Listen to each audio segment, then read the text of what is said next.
시청자 여러분 안녕하십니까? 김동수입니다. 부모가요 미성년자인 자녀에게 2천만 원을 증여했는데 그 돈으로 주식을 사도 되나요? 하는 그런 질문입니다. 뭐 당연히 살 수도 있겠죠. 세금만 낸다면요. 그렇죠? 자, 아버지가 미성년자입니다. 미성년자 자녀에게 현금 증여를 했습니다. 예를 들어서 2천만 원까지는 세금이 없죠. 그런데 2천만 원까지는 세금이 없다고 증여재산 공제 2천인데 꼭 2천만 원만 꼭 줘야 됩니까? 좀 더 주고도 세금을 내도 바람직하다고 봅니다. 자, 2천만 원을 증여했습니다. 그런데 아버지가 증권회사에 갔어요. 증권회사에 가가지고 예금주는 아들 이름으로 해서 증권 계좌를 만들었습니다.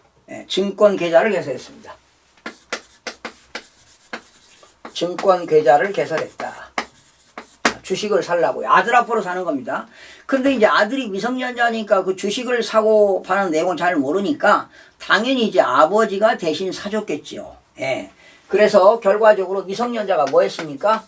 주식을 투자를 했는데 이거 누가 한 거냐? 미성년자가 한 건 아니에요. 분명히 아버지가 대신 주식을 샀을 겁니다. 그렇다면 이거는 당연히 증여세 과세 대상이 됩니다. 여러분, 부모가요 소득이 없는 자녀에게 이렇게 증여를 해가지고 뭐 생활비를 주고 용돈을 주고 학원비를 주고 교육비를 줬는데 그 아들이 아껴 써가지고요 주식을 샀다, 부동산을 샀다, 은행에 예금했다. 이것도 증여세 과세 대상이 되는 겁니다. 그러니까 아버지가 증여해가지고 아들이 주식을 샀다. 그런데 아들 이름으로 산 거지요. 왜? 아들 이름으로 지금 증권 계좌를 개설했기 때문에 아들 이름으로 샀어요. 아버지가 대신 사줬겠죠. 그렇다면 이것도 증여세 과세 대상이 되는 것입니다. 그런데 2천만 원보다는 좀 더 주는 게 좋습니다. 예를 들어서 뭐 2,500만 원을 줬다. 증여재산이. 그러면 아버지가 아들 앞으로 이 아들 증권 계좌 앞으로 이체했을 겁니다. 그쵸? 송금을 했을 거라고요. 그러면 증거 자료가 나올 거 아닙니까? 아버지 구좌에서 아들 앞으로 통장으로 이체를 했기 때문에 돈이 들어왔기 때문에 만약에 2,500만 원을 이체했다. 그러면 증여재산 공제가 딱 10년 동안 한 번 2천만 원 공제받습니다. 그러면 증여세 과표가 얼마입니까? 500만 원이죠. 그럼 몇 프로입니까? 10%. 얼마입니까? 50만 원이죠. 그러면 이때 미성년자인 아들이 수중자입니다.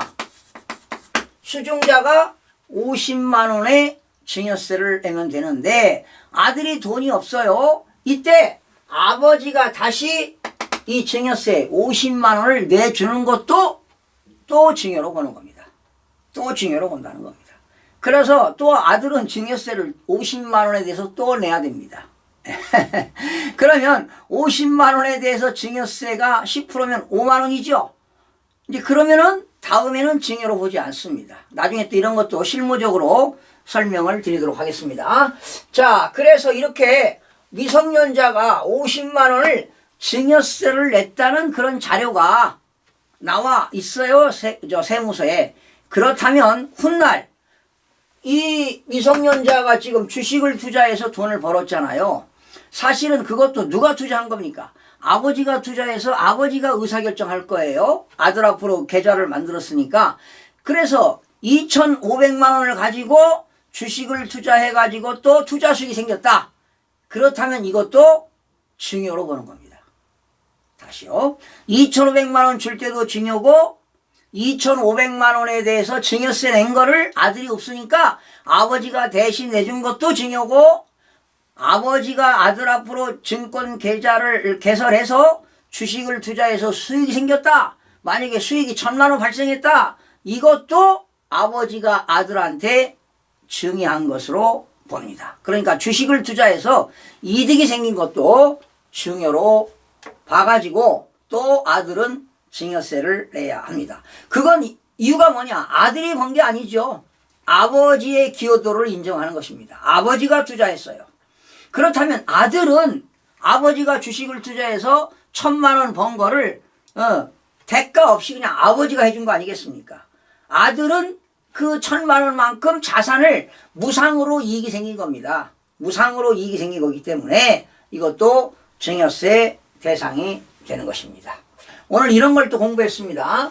미성년자가 증여받은 재산에 대해서 증여세를 내야 되는데 만약에 증여세를 낼 능력이 없잖아요. 그러면 아버지가 연대납세 의무를 집니다. 그러니까 수중자가 과세관청은 수중자로부터 조세채권 확보가 곤란하다. 미성년자가 능력이 없잖아요. 세금을 낼 수 없으니까 증여자가 대신 내줍니다. 그래서 이 증여자와 수중자는 뭐냐? 연대납세 의무가 있어요. 연대납세 의무가 있다. 연대납세 의무가 있습니다. 그러나 이 미성년자가 만약에 비거주자라면 국내에 주소가 없다면 당연히 2,000만 원 공제가 될 수가 없습니다. 예. 그리고 수중자가 내야 되는데 증여자가 대신 내줬다. 역시 연대납세 의무를 진다. 대신 내준 것도 증여로 본다. 그래서 아버지가 주식을 투자해서 수익이 발생했다면 아버지의 기여도를 인정해가지고 아들이 아버지로부터 증여받은 것으로 봐서 또 증여세 과세 대상이 된다는 것입니다. 그래서 여러분 꼭 2,000만 원을 줄 필요가 없습니다. 2,000만 원까지는 세금이 없어요. 그래도 신고하는 게 좋습니다. 증여세가 없다 하더라도 증여했다고 신고하는 게 좋습니다. 그러면 아버지가 아들에게 2,000만 원 증여했다. 10년 통산이니까 나중에 또 증여할 때는 증여재산 공제 2,000만 원을 공제받을 수가 없다는 사실입니다. 시청해주신 여러분 고맙습니다. 구독과 좋아요, 알림 설정을 누르시면 더 많은 정보를 얻을 수 있습니다.